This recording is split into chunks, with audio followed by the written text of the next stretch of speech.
다 비슷한 양상으로 발생하고 있는 특징이 있지만 한국에서 53%라는 그래서 그 얘기가 나오니까 그 이제 53%라는 이야기가 나오니까 뻑가와 이주선 얘기를 안 할 수 없게 안할수 없지. 되는 건데요.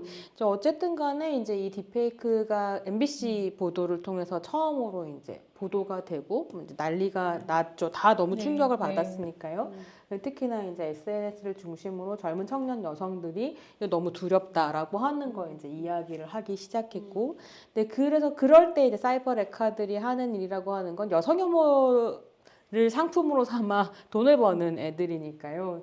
또 이제 이러고 나서는 거죠. 별거 아닌 것 같고 법석을 떠는 그러니까 페미년들이 있다, 뭐 문재인 여자들이 있다라고 이제 뻑가가 이제 방송을 하면서 그때 이제 박지원 전 비대위원장이 이거 큰 문제다라고 이제 직접적으로 공식적으로 목소리를 내기도 했던 그 시점이었는데 뻑가가 이제 좌표를 찍죠.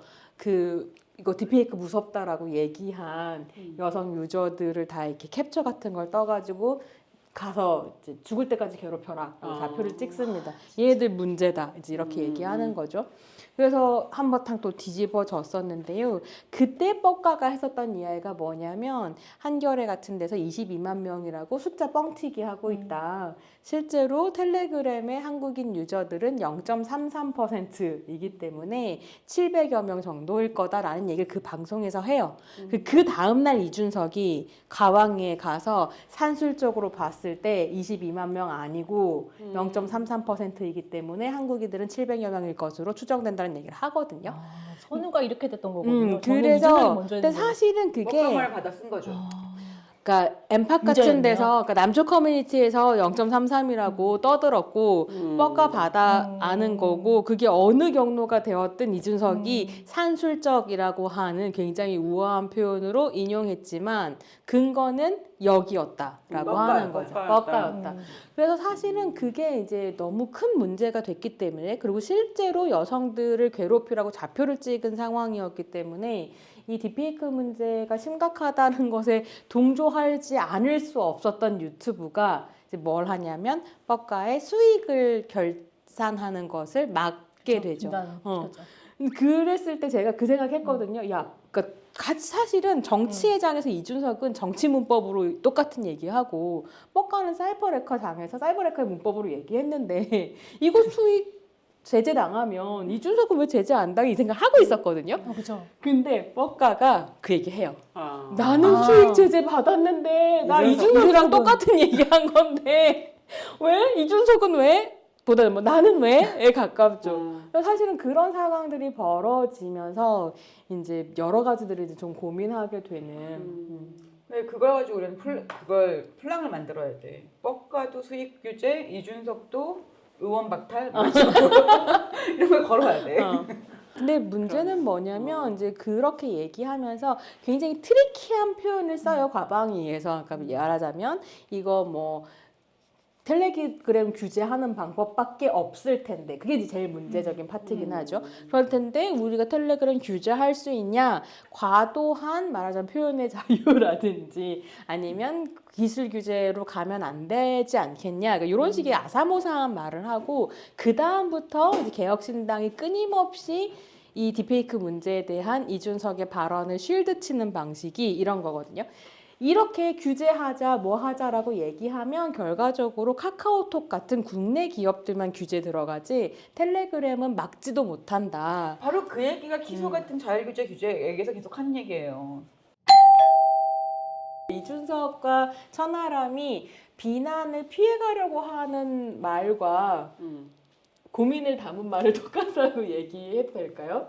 나 자신이 없네. 아니 뭐 제가 이 문제에 대해서 좀 약간 죄송하지만 되게 오래된 올화가 있기 때문에 그렇기도 하고요.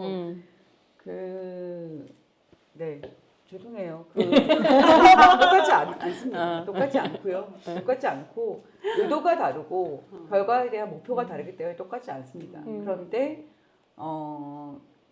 똑같아 보이는 거에 대한 책임이 있어야 된다고 생각해요. 달라야 된다면 그 다름을 어떻게 만들어낼 것인가에 대한 그것은 조금 더 우리가 얘기해봐야 되지 않는가. 그거에 대한 질문과 답을 좀 찾아나가는 과정이 필요하다라고 생각합니다. 그런데 정말 똑같이 말하거든요. 그럼 예를 들면 카카오톡이라든지 라인이라든지 국내 기업이 역차별을 역차별 당하고 당한다고 있다. 얘기하죠. 바로 네. 그 얘기를 하거든요.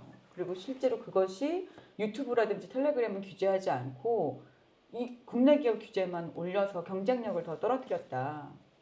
뭐 이런 얘기 하거든요. 근데 저는 유튜브랑 텔레그램 규제 필요하다고 생각하거든요.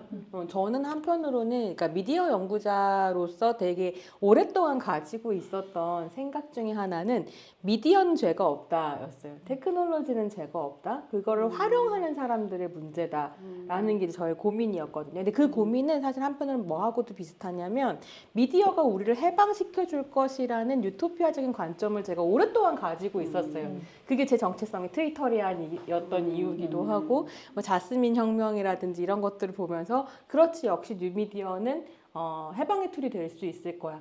근데 실제로 그런 자스민 혁명 같은 것들이 결과적으로는 내전이라든지 다시 독재의 복귀라든지 원리주의의 득세라든지 이런 걸로 이제 귀결되었고 우리가 지금 경험하는 것은 온갖 뭐 주작과 딥페이크와 극우의 부상이기도 하죠. 근데 그때 이제 그런 생각을 했었던 거예요. 그러니까 우리가 미디어를 해방시키지 않는 미디어가 우리를 해방시키지 못한다라고 하는 전문가들의 말에 동의하게 됐었던 거고. 근데 그거는 반대로 더 뒤집으면 미디어가 우리를 망칠 수도 없지 않은가? 이런 생각을 했었는데요. 최근에 이제 딥페이크까지 보고 중독 경제에 대해서 고민을 좀 하면서 그리고 이제 모든 미디어 플랫폼들이 20초 이내에 쇼폼으로 달려가잖아요. 쇼폼 아니면 지금 경쟁력이 전혀 없는 상태거든요. 그래서 쇼폼에서 이제 모든 걸 승부 보는 상황으로 가서는 그런 생각을 하게 된 거죠. 아, 미디어가 사람을 망칠 수 있겠다. 왜냐면 형식이 내용을 결정하는 시대가 열려버렸구나.